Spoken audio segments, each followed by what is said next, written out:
గత 5 ఏళ్ల పాలనలో అక్రమ ఇసుక, మట్టి తవ్వకాలతో నదులు, వాగులు, చెరువులు తీవ్రంగా దెబ్బతిన్నాయని,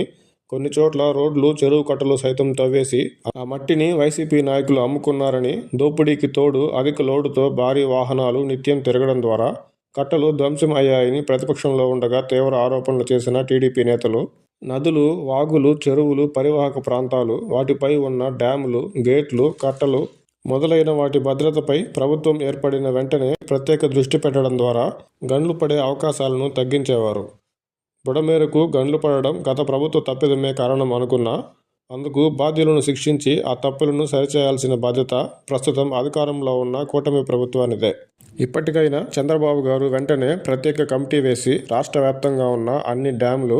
డ్యాముల గేట్ల భద్రతపై, వాగులు, చెరువు కట్టల ప్రస్తుత దుస్థితిపై క్షేత్రస్థాయిలో వివరాలను తెలుసుకుని రాబోయే రోజుల్లో బుడమేరు వంటి ఘటనలు రాష్ట్రంలో